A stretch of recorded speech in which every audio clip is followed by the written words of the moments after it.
Hi everyone. So I've got an interview for a special constable with Greater Manchester, Yeah. and I was just wondering what sort of question I'll be expecting to be asked.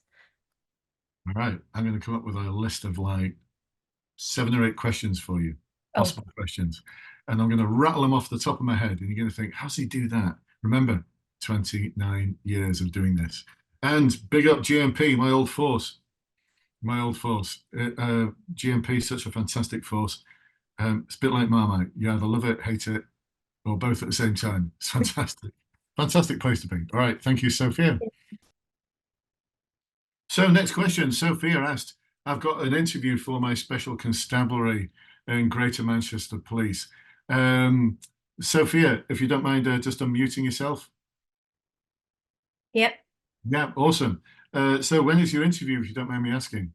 It's on the 23rd, so in 2 weeks' time. 2 weeks' time. Great.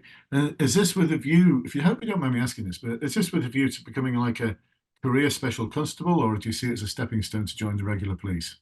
At the moment, just a special constable, yes. Yeah. So, Well, kudos to you because, you are going to epitomize the very, what I've just been talking about before. You're going to give your time freely as a police officer mm, um, to epitomize that, again, going back to the Peelian principle. So here's something you could do in your answer somewhere. My challenge for you is to try and drop into your answer one of the Peelian principles. And it's this one. And you hear it a lot, don't you? The historic tradition that the police are the public and the public are the police. How many of you heard that before? Have you heard that before, Sophia? No, Sophia's no. not heard it. How many of you heard that before? Wow, no one. Goodness.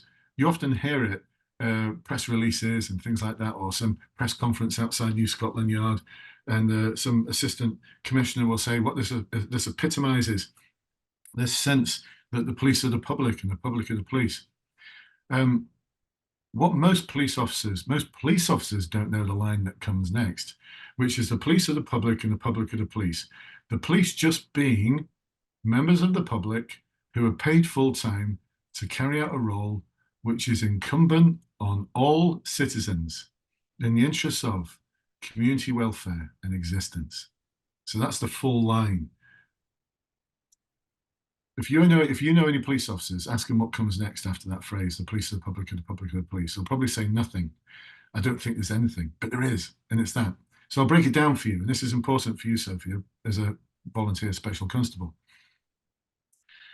The police just being members of the public who are paid full time, so that's the regulars, to carry out a role which is incumbent on all citizens in the interests of community welfare and existence. So you're actually going one step further than a citizen. So in Paul's case that we talked about, stepping up to help protect that person who's being verbally abused, that's as a citizen, but as a police officer, volunteer police officer, a special constable, you're going one step further.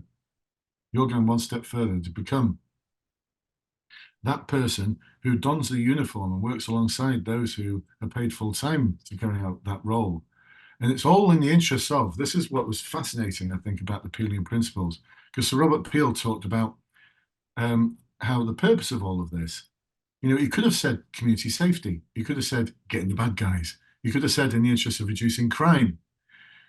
He could have said all of those things, but he didn't. He said in the interests of community welfare and existence. So I think what he realized was that when members of the community step up and become active citizens, that's not just about challenging inappropriate behavior in a queue for a cinema or becoming a special constable. And special constables, by the way, go back further than regular paid constables. The tradition of special constables goes back hundreds and hundreds and hundreds of years. So what you're doing is very historic. But it's that sense of community welfare in existence that if you've got a strong, cohesive community where there's lots of associational life, where there's lots of things for people to do, support from each other, for each other, chances are there's going to be less crime, but also chances are there's going to be higher educational achievement. There's going to be less mental health problems, less drug and alcohol problems. There's going to be so many benefits to having that strong sense of welfare in existence. And special constable is at sort of the peak of the triangle, the peak of the pyramid of citizenship for me. So kudos to you. Kudos to you. Now, Sophie is thinking, that's all really interesting, but what I actually asked was, what sort of questions am I going to get? All right, what sort of questions are you going to get? You let me know after your interview whether these cropped up, but my guess is it'll be something along the lines of, so Sophia, tell me a little bit about yourself. What they really mean is, why do you want to be a special constable? So, or they might ask, so why you and why now? And what they really want to know is, why do you want to be a special constable? So tell me about something about your journey so far. What they really want to know is, why do you want to be a special constable? So if they ask you, tell me a little bit about yourself, they don't want to know about what your favorite pizza topping is or where you go on holiday or what school you went to. Not interested. What they want to know about is, what's your journey been like to get to this position where you're at this interview.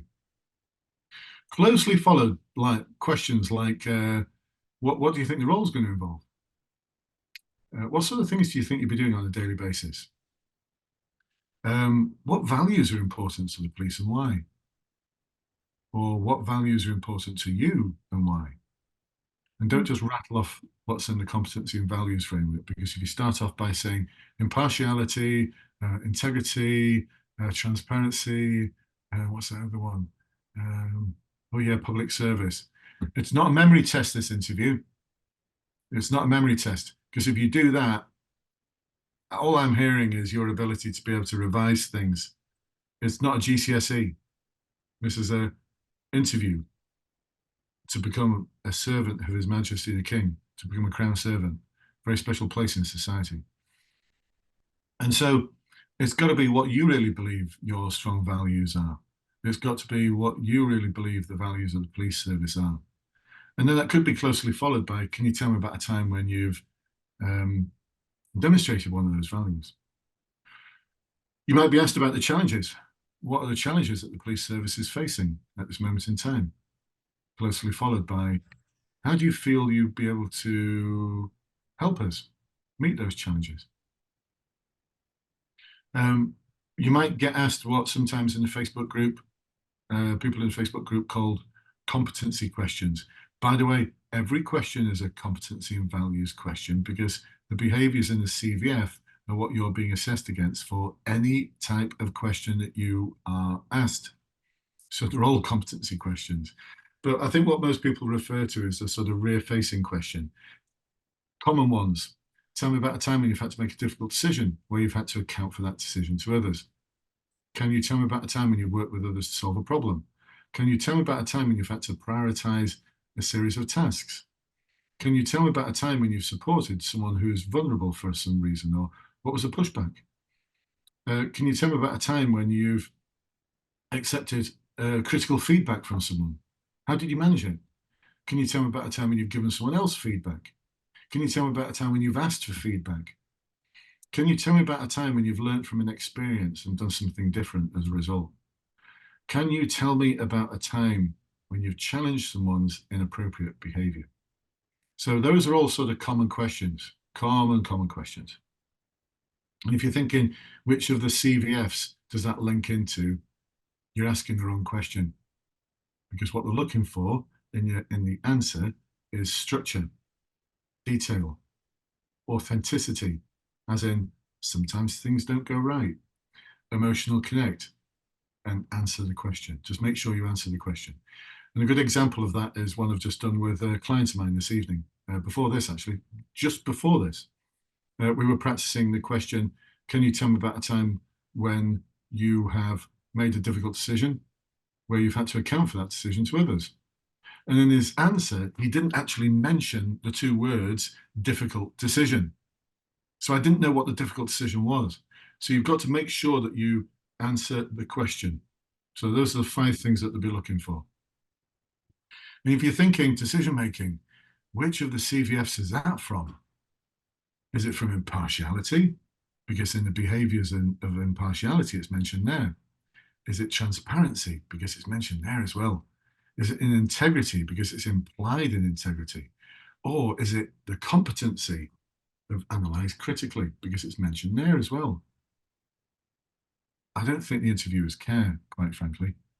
And nor do they understand the CVF neither. How many of you actually understand that wheel of confusion in the competency and values framework?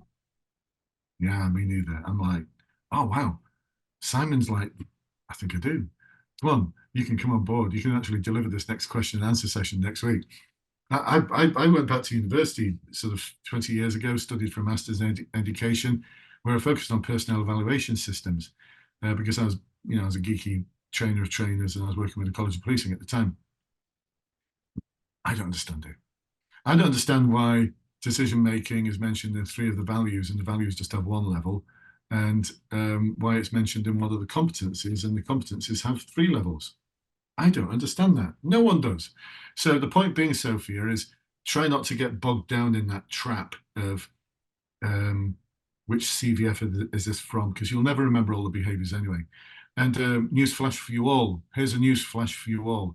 I've worked with hundreds of people who've been going for promotion over the years, from to sergeant to superintendent. I've had my first client who joined me 12 years ago. I still remember him saying, "Do you think they want people like me?"